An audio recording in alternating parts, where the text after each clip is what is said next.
Who among you will follow this man? He crowns himself king through treachery.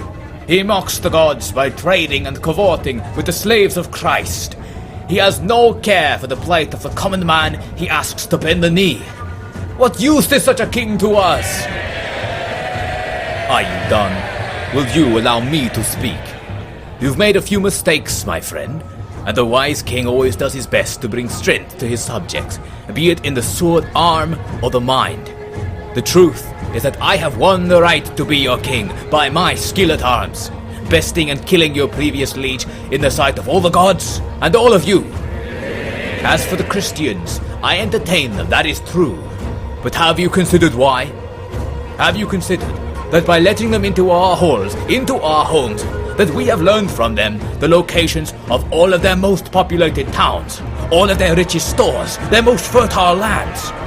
And you say I do not care for the common man. Now, as of today, you will learn the truth that the wealth of the common man is all I care about, and all I will care about until I reach Valhalla. I have gifted to you myself, the greatest of all warriors, as a leader. I have gifted to you the knowledge and the means to harvest great wealth from the naive Christians. And now, for my most valuable gift, I will show you what a people led by me can become. When the world sees that it is nothing but our treasure trove to be plundered as we see fit, let my axe part land and sea, and show the gods what it means to be a Viking.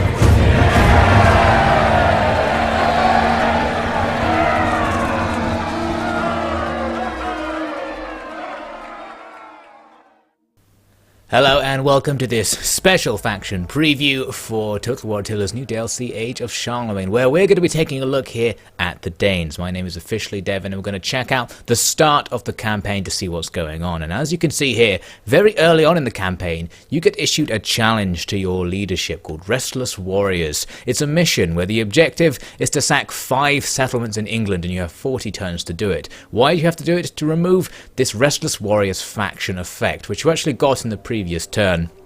And as you can see, it has some pretty major penalties here. Although you do get the interesting buff of plus 50% income from sacking, looting and raiding, the penalties of -1 loyalty, -5 public order, and -10 growth are pretty large and are going to be really challenging, especially on high difficulty. So we really do want to try and do this mission in order to get rid of the penalty, and that of course means we're going to need to go to England. First though, let's just take a look at our starting position as the Danes. We are the Vikings and we control Denmark, essentially a unified province of 3 regions. To our south are the various Saxon kingdoms, and then further southwest the kingdom of Charlemagne and the Franks, and of course to the north of that is England, Britannia, where we are going to have to find some people to raid. Here on the diplomacy you can see we're friendly with the Saxons to our south, meaning that if we go and raid west we should be safe from being invaded in our home territory, which is of course very important. Now I'm going to make life a little bit easier for myself by getting non-aggression with the Duchy of Frisia, a Christian faction, so not exactly our natural ally, but they're allied to Westphalia, who are also my allies, so it sort of makes sense to get in with these guys. So with this, we're even safer on the home front, so I can focus our entire nation's efforts on getting ready to raid England. First, let's look at the commanders we'll have available. Here is our King Sigfred leading our army, the unending Einherjar. It starts with just a few basic troops, some levied spears, some levied archers. Overall nothing special, but 1 unit of heavy swordsmen, and we're going to be recruiting some more serious units in a moment. You can see that this guy, Sigfred, our king, is influential, giving him +4 influence per turn, so he'll very rapidly gain influence, so that should be useful for controlling the politics. He also gets extra influence from his spendthrift wife by the looks of things. You can also get a glimpse here of the new level up trees for generals in this DLC, which we'll take a further look at once we have some level ups to do. We also have an Admiral, Ragnar, leading just 2 ships. You do start the campaign with more ships than this, but I had disbanded them in order to build up some money before we went raiding. I'm going to focus on having our ground troops, where have most of the upkeep going into them, because of course a lot of this war is going to be fought on the ground. We also have an Assassin. You may know Age of Charlemagne has a slightly new agent system, so the Assassin is roughly equivalent to the Warrior, specializing in killing enemies and supporting armies. Right now, he's doing an action that increases my recruitment capacity by 1, so I can raise my army faster. You can also see at the bottom there the selection of new unit cards and buildings, which we'll look at in more detail in the next turn, because I'm about to get a growth point which will allow me to expand one of my regions, so we can have a look at the buildings available. I also level up Imperium. Imperium is one of the key factors in this game. The victory condition is simply to level your Imperium up, I think to level 7, and you'll also see that as well as your victory condition, you have a mission, at least as the Danes, to reach an Imperium level of 5, and that allows you to create the Kingdom of the Vikings. It gives you a set of temporary buffs, and it renames your faction, having reached sufficient glory and renown to become the Kingdom of the Vikings. You get that mission right at the start. Now let's head back to where we were just now, where we're going to build a new construction option. We've got an all-new set of buildings with all-new cards to work with in this DLC, so you'll just have to get your head around them, but they're all relatively simple. We've got Siege Engineer upgrading archer units and Blacksmith upgrading regular units, weapons and armor. Each building basically does something distinct. So we've got increasing industry there, recruiting units, getting food, increasing sanitation here with the Sacred Spring, and spreading it to other provinces, which is a helpful feature. Sacred Ground, which spreads religion.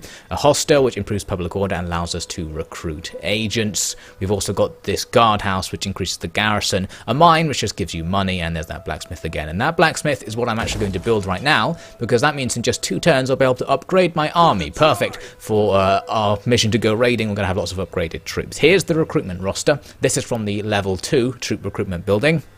And we get pretty much the entire roster here. There are just a few other units on top of this that I think the Danes have available, and you'll note, first of all, they have no cavalry available, so it's going to be an infantry-focused campaign as the Danes. So we've got some basic levy freemen there, basically just a low-level spear unit, a heavy sword infantry unit, an equivalent version with axes, the axe headman and sword headman pair there, the axe one being more expensive and more attacking-focused. Then we've got big axes, which is recruitable right from the beginning, which is basically an attack-only unit with virtually no defensive stats, so they're a real shock infantry unit. It's basically just guys with absolutely gigantic axes, is what you expect. And then there's a sort of levy version of the axes, an axe freeman unit, which is just a worse version of your regular heavy axes. Then you've got 2 versions of archers, archers and armoured archers, which are the same as archers but with increased defensive stats. The offensive abilities are the same. And then you've got skirmishers, a super low level javelin unit for hitting the flanks, and of course absolutely useless in regular combat. So what I'm going to do is start recruiting my army. My plan is to recruit an army with 2 of each type of unit you see available here. That will take me up to 19 units, so that when we go into battle, we'll have all different kinds of units to have a look at, and we can see them all in action. I'm also going to level up this assassin. I'm going to give him a point in assassination, because I'm going to use him to take out agents once we get to England. And you can see, of course, the agents have an all-new set of abilities in this DLC as well. I'm just going to take the ones that increase my zeal so that my assassination gets even more powerful. We can also take a quick look at the technology tree, very similar to Attila, but of course different effects, different technologies, and with these interesting art style, a stained glass icon for each one, which is rather nice. I've already researched Warlord's Power, which increases public order for all provinces, and now I'm going to research towards Campaign Planning, which gives me a massive buff to Campaign Movement Range, which I'm very in favour of. On the way, getting Logistics, which increases replenishment, another really helpful buff as well. So there's some nice, useful things right at the start of the tech tree there. So from here, I basically just need to keep hitting end turn until my army is ready. First, I need to level up the governor of this province, so we can have a little look at the sorts of abilities we have available. His special ability is to increase wealth, which is very handy. I'm also going to focus on giving this guy authority abilities, which will increase public order in the region. Anyway, so we will now jump right back in once we're ready to start raiding. You! What are you doing? Hold your shield forwards! My arm is tired. Tired? Tired of living? What do you think this is? Theod, release 10 arrows at this man. If the gods will that he should fight with us, then he will return to me with 10 arrows in his oh so heavy shield. And if not, then let him see that the pain of a bleeding wound is no rival to an aching shield arm. And now the rest of you, you have learned to protect yourself with your shield. But what of fighting? Cast down your weapons, shields only. Weapons break or get disarmed from you just as often as they stay fast. You cannot rely on a weapon to kill an enemy, but the shield is as good a weapon as any if you have the courage to wield it. Defeat your opponents with shields alone. No one can rest until their shield is in splinters.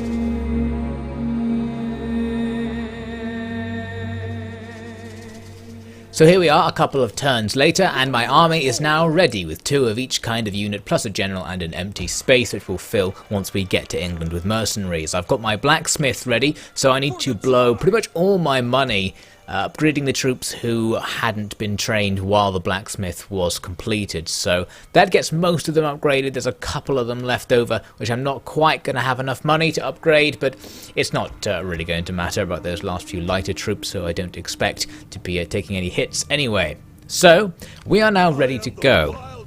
I'm going to lead the way by sending my assassin across the sea towards England. Now we actually can't go straight west. The route you have to take follows the coast, so we're going to go southwest first, and then I'm going to go northwest towards the north of England, and you'll see why I attacked there rather than the easier to reach south of England in a little bit.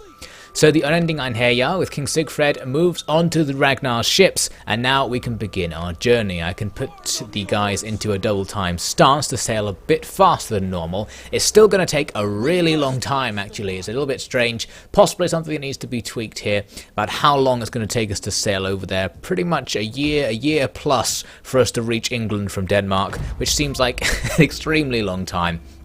But anyway, so all that means is I'm going to skip a few turns ahead. So here we are, exactly 1 year later in fact, where our assassin is just starting to reach our destination. And I'm darting over to the coast here. I spot this small English town, undefended, not particularly wealthy, but really close to landing points, so it's going to be easy to attack. My actual destination is Bamborough to the north, and the reason I'm heading up here is because that's actually one of my bonus objectives for the an Imperial level 3 mission, which you get at the start. The bonus objective is to hold Bamborough, well, along with other settlements. So it's trying to lure us over here to take some territory following the historical path of the Vikings in England. The other objectives are to have loads of military units, to build a sacred grove, which we almost definitely will, because that's the one that converts people to paganism, to have all of our lands be pagan, which will be difficult because taking England is going to stop that objective from being fulfilled. To have loads of money, have 5,000 income, which we're definitely not going to do anytime soon, and finally to research a particular technology called King's Court, which I think lets you build the higher tier city buildings like King's Hall there, and gives you Imperium points by the looks of it.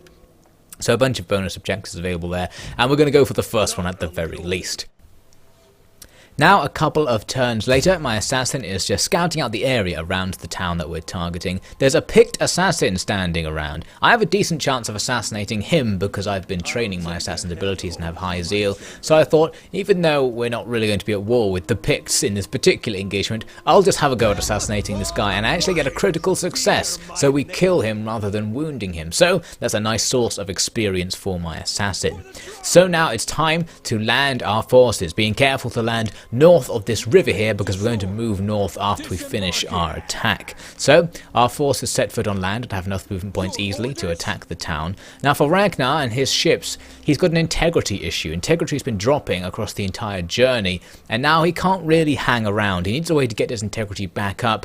It's going down right now because of foreign soil, so he basically needs to return home.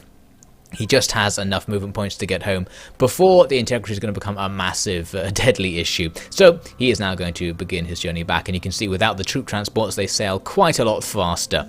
So back in England, it's time to declare war against whoever these guys are. It turns out it's the Kingdom of Northumbria. We're not going to call our ally Westphalia in, but they're going to call in the Kingdom of Mercia. That's the English kingdom to the south. So both Northumbria and Mercia are the stronger of the English kingdoms. They both control a fair bit of territory, and we can see Northumbria is also at war with the Picts. So I go on for an attack on this town, and there's pretty much nothing in it. It's just got some feared spearmen and feared bows. These are basically equivalent to my Freeman units, tier 1 rubbishy infantry, who I'm just going to tear apart in order to resolve to get rid of those guys. So we win the battle, pretty much no losses. Now I'm going to sack the town, so that's 1 of 5 sacked, and I get a nice bit of money from doing the sacking. The Vikings have a faction trait, which means they get plus 75% income from sacking, and that's being stacked on top of the plus 50% that I get from having the Restless Warriors bonus, so we're getting a lot of money out of this. Now, we learned that the kingdoms of Picts has been destroyed by the Northumbrians by the looks of things. So that means Northumbria's armies are probably up there, right in Scotland, which might give us a chance to maneuver. Now, unfortunately, we get this random trait, unjust, for our King Sigfrid, which actually gives us some massive penalties. Pretty annoying to just randomly get that out of the middle of nowhere. Anyway, my assassin has come across a Northumbrian abbess who is just standing right next to my assassin. We need to get rid of characters like this because they're going to be spreading dirty Christianity, and we need to start trying to get this area to be pagan if we want any chance of actually ever colonizing England. We wound her, so she's gone for now, although she will be back later. So now Sigfrid can lead the troops north. I move up to this river, don't see any resistance, so I'm going to continue on. We now spot the city of Bamborough. It's only got an admiral sitting in it, so it's probably going to be relatively easy to take, unless those Northumbrian armies, which they must have because they're conquering, come back to defend this place. And they might, because it is their capital after all. Now I'm just going to take a little look at the skills on my governor back in Denmark. You can see I'm leveling up down the right side of the tree. This is things that suit governors. I'm increasing tax income. Generally it's stuff on the right for governors, stuff on the left for generals. It's all relatively normal stuff. So that abbess comes back now a couple of turns later. I'm going to assassinate her again, this time because my assassin has leveled up. It's even easier, and we wound her again. So all I did in those 2 turns was lay siege to the city here and construct the ladders that I'll need to make an assault. The admiral inside ran away, making my life even easier. I was initially planning for this to be the battle I would use to demonstrate units, but actually it was really easy. I just ran in and stood on the victory point and won because the enemy didn't have enough units to cover the whole town. It was a really large settlement, so luckily there was actually a much more interesting battle that was going to take place right after this one. So although I did fight this one myself, we won't have any footage of it in this video. Let's just pop to the other side of the battle where we have been victorious. You'll see here most of the casualties were in one unit on my side. That was a guy who took fire from towers while moving on to capture some of the enemy's victory points. So I'm going to sack this town to start with, just so we up our sacking quota. So we're up to 2 of 5. But of course we have the bonus objective of occupying it, so I'm going to move in as well. So there we go, we have captured this territory. This will allow us to replenish troops here, which is going to make it easier to continue our campaigns in England. Unfortunately, it takes us into a famine situation because there's not enough food in this region to feed itself.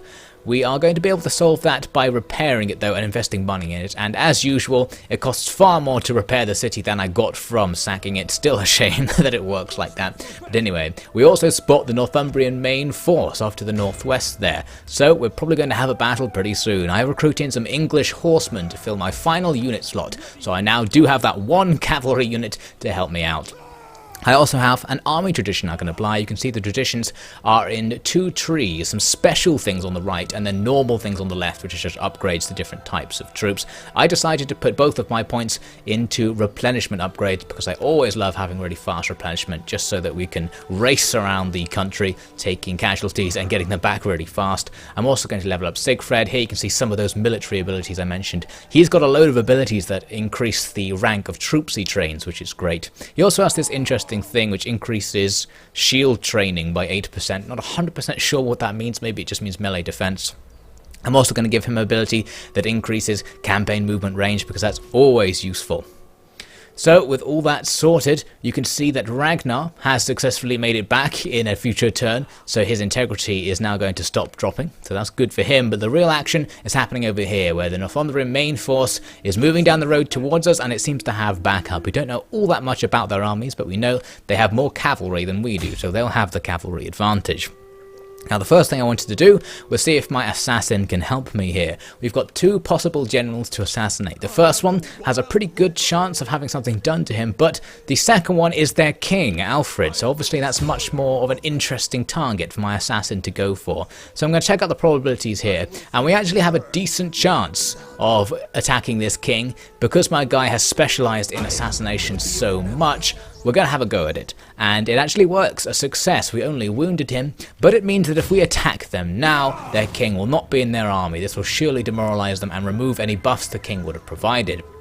So I ordered my men to attack. Curiously, they attacked out of the south gate of the city, meaning we actually have to cross the river to attack them. I think that's because where the roads are, they must just go along the road by default. So that's possibly my mistake, but that'll just make the battle more interesting. So it's a river crossing, initially against a small army that will be defending the other side, but the balance matters equal because the Northumbrians have tons of reinforcements coming in, mostly troops that are vaguely similar to mine, but of course they have a cavalry advantage. I think I have the heavy infantry advantage, that my infantry are better, but we're outnumbered and have the difficulties of terrain to overcome. So let's head on to the battlefield.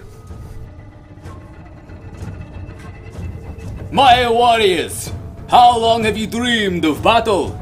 How long have you dreamed of glory, of blood, of spoils, and of Valhalla?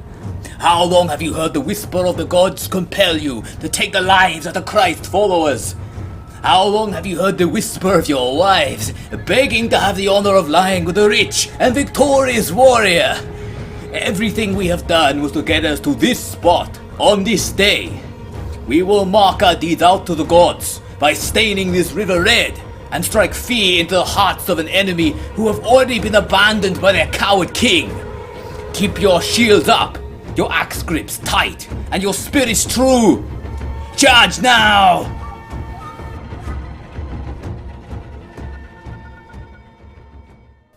So here we go, it's time to make our assault across this river. First, I sent forward archers to try and pepper the enemy because the enemy had a range disadvantage, so I thought I might as well fire some shots at them while the rest of my men proceed across. You can see the English have formed up in shield walls, 2 of spear, 1 of axe on the opposite bank, so we're going to have to just ram our way through. They did have slingers behind who my archers are firing at. They're forming up into a loose formation, but I have so many archers that I'll be able to beat them in a skirmish, and in the distance you can see their massive reinforcement army coming towards us. So what I wanted to do was break through these 3 units and set up a formation on the other side of the bank before the enemy's reinforcements arrived.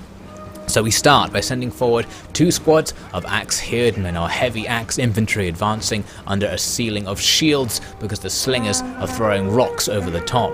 When we get close, the enemy charges just as we come out of the river. A good idea from the enemy, so now it's a straight engagement, but my units are heavier, so I'm hoping we'll be able to win just fighting frontally like this in a straight axe engagement in most places. There's a gap on their right flank, so we're going to be able to send in more units. So I advance with the big axes to see how they do. As the name suggests, they come in and just start absolutely hacking the enemy to pieces with said big axes. But of course, they don't really have any defenses, so when the enemy attack them, they are themselves killed. So it's a unit that's going to die quickly and kill quickly by the looks of things. Already, one of the enemy's axe units falls back, so we're starting to win out on the left flank. You can see more big axes there have moved through to help. But the enemy had so many cavalry that a large part of their army has already arrived. We're not going to be able to advance out of this riverhead because the enemy's horses are going to just charge in and plough through our troops in melee. Now they're going to do okay. They've got a decent chance of killing our men in this melee with all my spears still at the back and the axes at the front. The horsemen are going to have a chance to inflict damage, but once they're in, they're going to be bogged down essentially. They're not going to fight very well, just as straight melee units, so my axemen can start surrounding them and hacking at them and bringing them down. You can see we've got support from archers, arrows flying over the top of our lines into the enemy's big blobby lines, and now all of my levy spears are coming in to support. We rush forward with a wave of spearmen, and I tell my shock troops, the big axes, to try and escape from this battle, to pull out backwards and get out of the melee. Switching places with the spears, we will now drive through these big blobs of enemy horsemen. You can see the enemy starting to take significant losses among their cavalry routes happening as well. In the background, you can see their slingers still darting around, trying to stay out of melee range of my troops, and all the while being hit by my archers from behind. You can see we've got tons of reserves, more big axes, swordsmen, and spears back there to deploy when I need to, and the archers firing over the top, cutting down these slingers, making sure they're not going to do any damage to my lines, which are quite exposed to slinger fire. Lots of men with small shields in tight confines. So we're breaking through. The levy spears have driven off most of the enemy's cavalry, and the enemy's infantry are breaking up as well. Here we can see I've actually got a unit of spears right through the setup, sort of in the position I was trying to get through to, but the enemy's infantry reinforcements are now approaching, leading with royal companions, heavy sword units that will vastly outclass my men. And here you can see, because I turned to engage this cavalry unit coming back from routing, I've exposed a flank to them, which isn't going to be very good. I'm starting to move up my reserves now. We've got 2 squads of heavy swords and big axes to go and take part. And you can see I totally forgot my horsemen. I didn't advance the horsemen across the river at all, even though they would have been useful for chasing off the skirmishers, which currently some levy spears are doing.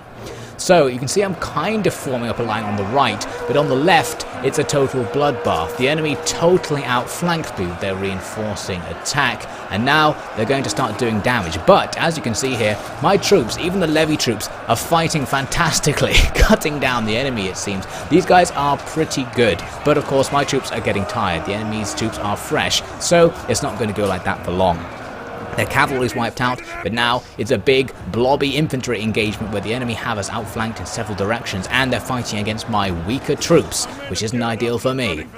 So we need to start moving up heavier troops to get into this engagement, and counter-flank the enemy, get around them again, especially from the right, where we've opened up a route away from the river. Here in these little open engagements, we're going to try and get around to the left, but it's a little bit hard because the pathfinding right beside the river is difficult, so we can't really outflank the enemy here. My archers are going to support, shooting fire arrows into the big enemy formation. That's going to reduce their morale and occasionally actually hit enemies and kill them. So you can see here how the engagement has been set up. 2 huge blobs of fighting, with my big axes coming around to attack the enemy on the right flank, and you can see here the damage that this unit can do. Absolutely hacking through the enemy's ranks. Merciless destruction of every enemy who comes up to fight with them. But this unit's already damaged, and of course once the enemy get a chance to counterattack, they're going to go down fast, so they don't last for very long. Now this battle replay actually isn't particularly accurate to what happened in the battle. I think at this point we actually ran through all of the enemies. You can see weird stuff like this axe unit running through a unit of cav that's not supposed to be there, representing what's happening. You can see they're going to outflank a unit that's not there. Basically the enemy was falling back at this point and we were attacking them in the rear. It was because this game is still in beta at the time of filming, and I recorded this replay in between updates. So I fought the battle, the game was updated, and then I filmed the replay, and in the updated version things seem to be quite different. It seems to have been balanced in such a way that the English troops are better. And so our rear attack, which was supposedly just wiping out shattered troops, is now a rather dangerous attack into the large amounts of surviving enemy heavy infantry. And you can see the enemy are actually sort of winning in that engagement. Even though we're attacking them from all sides, we're not actually killing any of them. And I assure you, it was going quite differently in the true battle. We were wiping them out. So it's unfortunate that it's got this difference, but you get the idea. For demonstration purposes, you can see the absolutely gory slaughters taking place between our pagan troops and the enemy's lesser Christian troops. Unfortunately, it does mean we're not going to actually win this battle, as it turns out. Here you can see Siegfried fighting on the front line with his men. Looks like he stopped an arrow with his shield there. Just moving up sneakily around the left there. We don't want to put him right on the front line, but he does have a powerful bodyguard unit. Unlike in usual Attila, these bodyguard units are actually very good in melee, so they're well able to fight with these enemies they've got engaged here. It's just a low-level spear unit. You can see my archers in the background there. I've gone around the enemy. At this point in the real battle, all of the enemy's melee infantry were dead, and I was just using these ranged units to fire at the enemy's ranged units to cause them to rout to get the battle to end, as you can tell from the timer at the top. So the same thing happens in this replay. So that part was right, but it's happening at the same time as the enemy's melee infantry are still beating mine. So I guess these guys don't have any orders anymore and are just standing around getting wiped out like these guys. All hope is lost, according to the replay, even with the balance bar still quite far in our favour apparently. I'm not sure what's going on, but of course the replay is going to time out at this point, so that's the end of this fight. A strange replay, but for demonstration purposes I think that's sufficient. We have won the battle, contrary to what it says. We hacked through those troops and have broken across this river crossing. This means the Northumbrian armies have been slaughtered, no matter what they say in the replay. So here is the strategy map once again, where we'll see the real battle result, a decisive victory. Still, lots of losses, as you'll see on our side, but the enemy was actually totally annihilated. Many of the units destroyed, their ranged units escaped at the end there, but the bulk of their army is gone. So after battle, you get the familiar options for Attila, and I'm going to take on warriors because we definitely need troops back after that one. So that means the Northumbrians' main force has been very heavily damaged, and this means we can probably go on to take more provinces, but unfortunately our army's really damaged, so it's probably in our interest to heal it up a little bit. And I was worried right now about going after the enemy because I thought it might actually destroy some of my units if I engaged in battle again.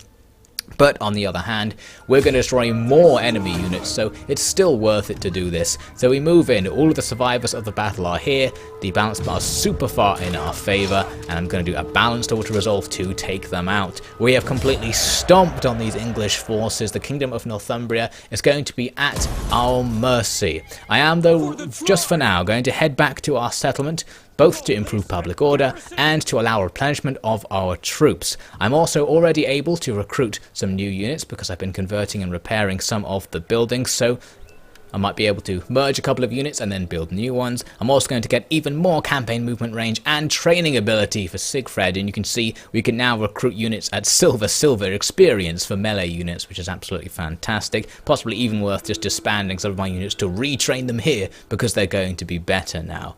So with this, we reach the end of this Danes demonstration. We've achieved a good amount of progress for the early campaign. We've taken a settlement in England and we've defeated the main force of one of our major enemies. So now I would have to continue on to keep sacking English settlements to get my quota up. We've got plenty of juicy Northumbrian targets nearby, should be pretty easy to take on. And even if they do have another army, we'll probably defeat them in just about the same way we did their initial army. Of course, there's plenty more to England. We're also at war with the Kingdom of Mercia, and that could actually be dangerous. So as one final act in this little demonstrative Let's Play, I am going to make things much better for myself by coming in and just getting peace with them. You can see there's a high chance of peace. They heard of how devastating our attacks on Northumbria were, and they definitely wanted to get out of the firing line. So Mercia will pay us a small amount of money in order to go to peace, making our situation even better. A fantastic start to the Danes campaign. And of course, if you want to play the Danes campaign and try and do it yourself, try and do better than me, or perhaps go in a completely different way, not following the way the game wants you to go, following the objectives and bonus objectives, and doing something completely different, then you'll just have to get Age of Charlemagne coming very soon. So, thanks for watching this special preview video of the Danes faction.